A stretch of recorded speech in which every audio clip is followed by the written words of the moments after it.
আজকে তোমাদের সাথে একটা পেট পুজোর ব্লগ শেয়ার করলাম। হ্যালো বন্ধুরা, welcome back to my channel only on সাহেব। তো তোমার সাথে আজকে একটা ছোট্ট একটা ব্লগ শেয়ার করবো। চলো তাহলে একটা পেট পুজোর ব্লগ। তো তার আগে দেখো আমার ব্যালকানি গাছগুলো কত সুন্দর একটা গ্রো করছে। এতে আমি কিছু ব্যবহার করি না, সেটা হচ্ছে সবজির খোসা, একটু গোবর সার, মাটি আর জল। তাছাড়া আমি অন্য কিছু আমি ব্যবহার করি না। আর এখানে আমি শুয়ে হচ্ছে আমি চিকেনের কষা, যেটা হচ্ছে আমার মাংসের ঝোলের থেকে আমার মাংস কষা, যেটা আমার সব থেকে ফেভারিট। তো সেটার জন্য আমি ওয়েট করছিলাম। দেখো আমি বাঙালি মানে তো কলাই পাতা খাওয়া, এটা হয়তো এখন অনেক উঠে গেছে, বাট আমাদের বাড়িতে মাঝের মধ্যে হয় কলাই পাতা খাওয়াটা। তো দেখো আমি গোল শেপ করে নিজের জন্য খুব সাবধানে একটা গোল শেপ করে কাটছিলাম, যে আমি গোল শেপ করে খাবো। তাও গোল শেপ করে কাটছিলাম, তাও মাঝখানে আমার কাছে একটুখানি ছিঁড়ে গেছিলো। যাই হোক, অ্যাডজাস্ট করা যায়। তারপর দেখো দিদি আমাকে দিয়েছিলো চিকেন কষা, যেটা হচ্ছে আমার কাছে মানে কী বলবো, মিষ্টি লেগে গেছিলো। হয়তো তখন আমারই দোষ ছিল, কারণ আমি একটু সস দিয়ে দিয়েছিলাম একটু বেশি ওস্তাদি করে চিকেনের মধ্যে। তারপরে আর হচ্ছে দিদি আমাকে একটু ঝোল দিয়ে, তো ভালো হয়েছিল।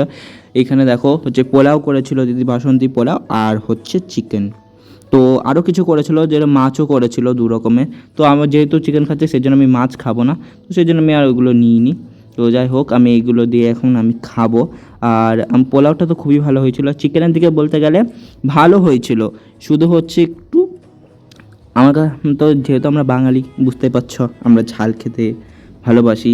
তো আমার কাছে মানে কি বলবো, অনেকটা পরিমাণ আমার কাছে ঝাল কম লেগেছে।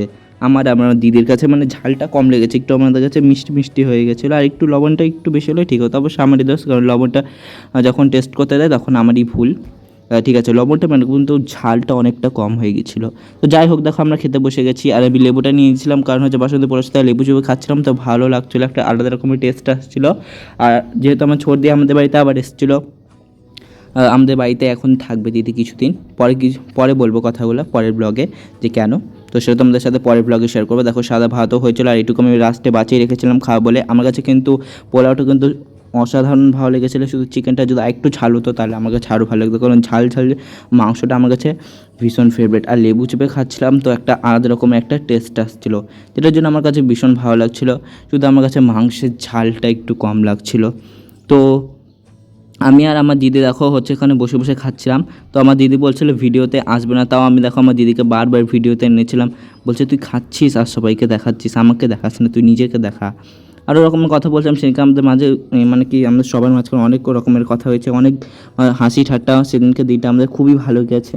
তো ব্লগটা আমি একটু দেরি হয়ে গেল, কারণ ব্লগটা শুক্রবারে আমি ভিডিওটা করেছিলাম, আর আজকে হচ্ছে রবিবার, একটু দেরি হয়ে গেলো ব্লগটা শেয়ার করতে।